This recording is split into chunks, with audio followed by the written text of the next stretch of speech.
Hey everyone, GuardianE here with another live reaction and first impression video for Fire Emblem Heroes. Today we're getting the reveal of the next Mythic hero in the game to be set for, I believe, next Monday. Should be when the banner actually hits. I'm not looking at my screen, so I don't know who it is just yet. And I don't know if there are really any frontrunner guesses right now. I guess we could get something Three Houses related, maybe. They've been on this Mystery of the Emblem and new Mystery of the Emblem kick, so could see something there, but let's just go ahead and play the trailer and watch it together for the first time. Alright. Alright. Let's take a look. A new Mythic hero joins the battle. Oh. Oh. Wait, really? Thrasir is a Mythic hero? I wasn't really expecting that. Because, like, I mean, she's... Well, spoilers, she's Veronica, right? So is Veronica really, like, godlike as a character? Because that's, you know, the condition for Mythic heroes. And I'm guessing then Leaf, or, you know, Nega Alphonse, Bizarro Alphonse would also be a Mythic hero at some point in the future. Seems weird to me. Okay, well, we're getting Legendary Ephraim, Erica, Freed, Air, Soren. Oh, okay. Veronica. Yoon is also making an appearance. Jenny. Corin. Kiel. Elliewood. Okay. Alright. Pretty good crowd. We'll take a closer look. We'll, of course, take a closer look at the actual available units on this banner. But it does run from the 30th until the 8th, so about a little more than a week. We've got a little bit more than a week to get both Thrasir and the other units on this banner. So again, I'm kind of surprised because I wasn't really expecting Thrasir to be considered a Mythic hero, or I guess Mythic hero power level wise, but well, here she is, I guess. And maybe that spells something in terms of what's going to be coming down the pipeline. As far as the story is concerned, I don't know. Maybe we haven't seen Veronica's true power. I don't know. It looks like is there any more of this trailer left to look at? No, it doesn't look like. Okay, so no surprises at the end like the last trailer. Alright, so let's take a look. Let's rewind and replay and take a look at what skills Thrasir comes with. I mean, we obviously have at least some inkling based upon encountering her time and again in the story mode, so we'll see how much of that carries over. Omnicidal Witch, and we've all seen her art, of course. Her design's pretty cool. I do like both Leaf and Thrasir's art. So let's pause here. So Eye-Finger or E-Finger, whatever it is, her green tome, effective against dragon foes, so it has dragon effectiveness. It feels like every weapon that we get recently has dragon effectiveness.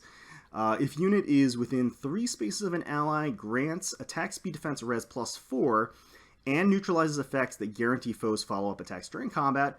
But after combat, if unit attacked, inflicts attack speed defense res -4 on nearest ally through its next action. Now, I'm going to be completely honest, I don't remember what her weapon did in the story, so I don't know if this is a one-to-one or if it's similar and they added to it, but let's just take a look at it one at a time. It's certainly a nice in-combat boost for a unit within 3 spaces. That additional range makes a big difference on the tiles and the current map sets that we have. So obviously she gets a nice hearty boost of +4 to all of her stats, also neutralizes follow-up attacks, which is absolutely amazing, or neutralizes guaranteed follow-up attack skills, I should say. And after the combat is over, will inflict attack speed defense res -4 on the nearest ally. So I guess you can think about it as her basically seeping or sucking the 4 stats away from her closest ally and using them in combat. That's kind of, I guess, the image that they're going for here. And it's pretty cool. It has a lot of value, especially in team compositions lately where you have at least one, you know, heavy support unit that really just kind of stays in the back and supports the rest of their allies. Something like a Caden or a Dancer, something like that. You have Moonbow for the special. Okay, Flashing Blade 4 for the A slot. If unit speed is greater than foe speed, grant special cooldown charge +1. Excellent. And then deals +5 damage to unit's attack. Yeah, this all-around advancement to the blade skills in the A slot, I do like the fact that you're getting that additional damage because, frankly, nobody used the blade skills in the A slot just because the A slot is critical in getting those additional stats and that additional damage where appropriate. So getting +5 damage, big thumbs up as far as making the blade skills much more viable in the A slot. Alright, so killing intent for the B slot. This is quite a paragraph. Okay, at start of combat, if foe's HP is less than 100%, or if penalty is active on the foe, inflict speed res -5 on foe, and if unit initiates combat, unit can make a follow-up attack before foe can counterattack. Okay. Okay, penalty is defined as all effects that last on foe through its next action. Includes penalties inflicted by a skill like Panic or Threaten, and negative status effects preventing counterattacks, restricting movement, and effects of a skill like Triangle Adept or Guard. So the long and short of it is that penalty means that if you have a little marker, like a little debuff icon on your unit on the map, then they're inflicted by a penalty. And so then the condition for needing a penalty is met as long as they have some kind of marker. Even if they have a stat decrease, you still even have like the little down arrow to indicate that you've been debuffed in some capacity, I believe. So as long as there is some icon on the sprite, then they basically have a penalty condition. So it's interesting because they can either the opponent can either have a penalty or be at less than 100% health. So basically, if they have taken any damage or are battle worn at all, I guess the idea, then that is the condition that's met. So they just either if they've taken damage at some point, and they're less than 100% health, or if they have basically any debuff on them that is active and shown on the map itself. It inflicts speed and res -5 on the foe, which is critical for her. She's a tome user, of course, so she's dealing magic damage, so that makes sense. It gives her better ability to double, better ability to proc Flashing Blade, and obviously the -5 res to the opponent is going to increase her damage overall. And of course, if she initiates combat, she can make a follow-up attack before the foe can counterattack. So that's built-in desperation, basically, without the health condition. Instead, the condition is now penalty or less than 100 health on the opponent, which is honestly a very, very generous condition to meet. Pretty easy to do. I think this B slot skill is actually pretty amazing. So let's take a look at the C slot. Panic Smoke 3, so it is going to be an inheritable C slot skill. Inflicts panic on target and foes within 2 spaces of target after combat. Panic converts bonuses on target into penalties through its next action. So we know all about Panic and Panic Ploy and all of the different panic initiating effects. So this is just the smoke equivalent of that. Nothing terribly exciting, but definitely useful. Definitely a very, very useful skill, nonetheless. So let's keep going. That B-slot skill is actually pretty remarkable. I think that's, like, the most impressive thing about Thrasir right now is the fact that she has that B-slot skill in conjunction with her A-slot skill, and they don't necessarily synergize 100%, although there is some synergy there.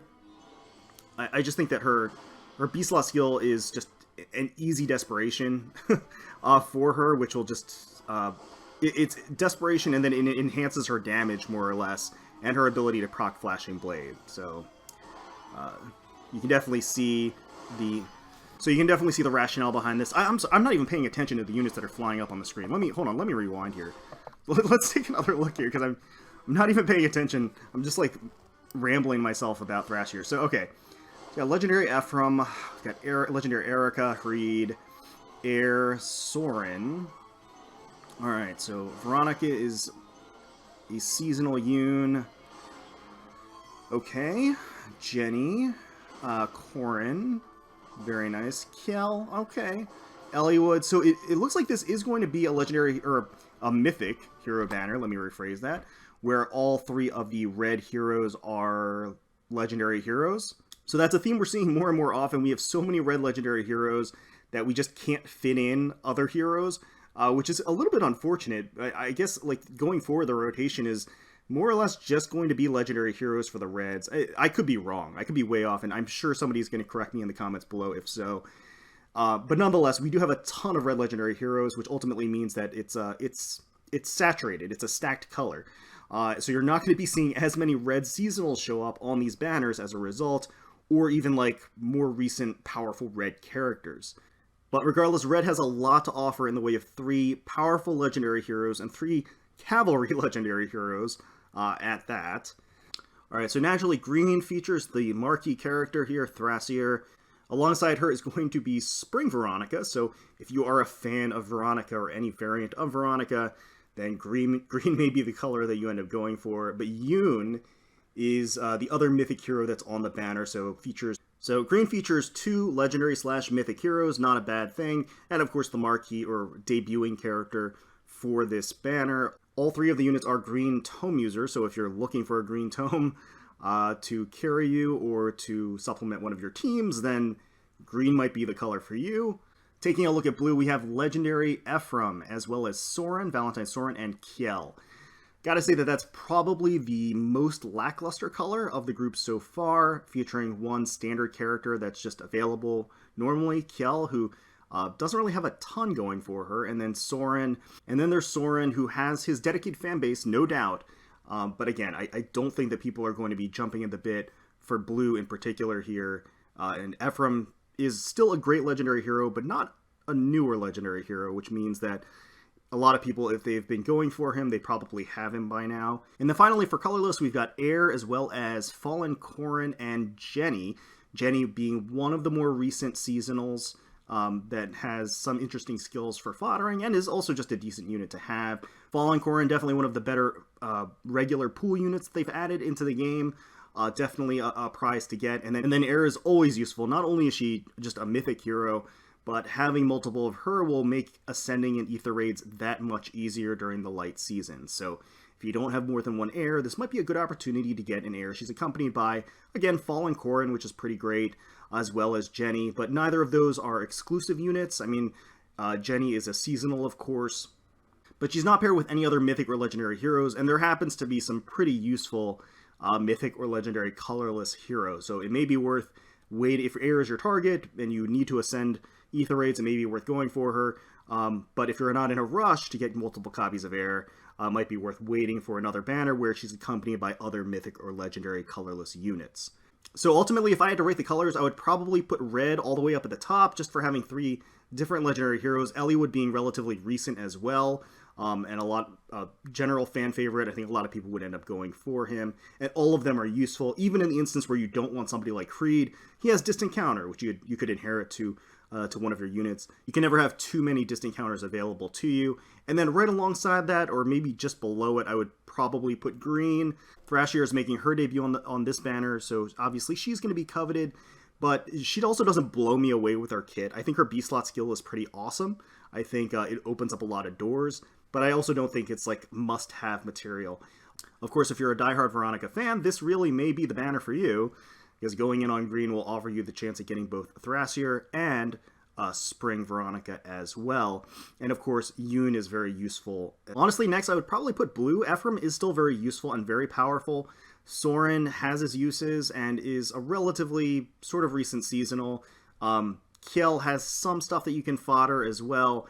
But honestly, as far as bringing up the rear, I think blue and colorless are pretty neck and neck. The main reason why I don't want to recommend colorless is just because Air is always useful, but Air is also the first mythic hero, so she's been around.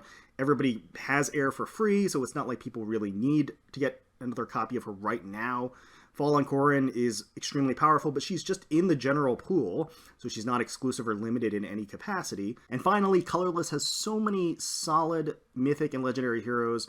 Not seeing them on this banner makes it a little bit more difficult to recommend going for copies of Air, for example, when basically the consolation prize is a Picnic Jenny or a Fallen Corrin. But a lot of this, again, is of course just my opinion, and it's going to depend entirely on how your barracks is currently set up, what you need, what the deficiencies are on your teams, and what tools you need for the specific game modes that you want to prioritize. For me personally, I'm not going to be going in on this banner. I don't need any of these characters per se.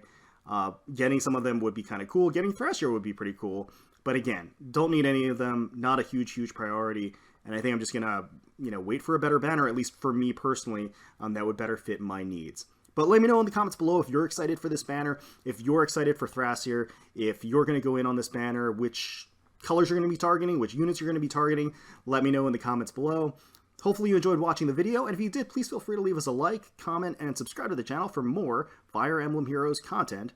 Thank you so much for watching and taking some time out of your day to spend with us. We really do appreciate it.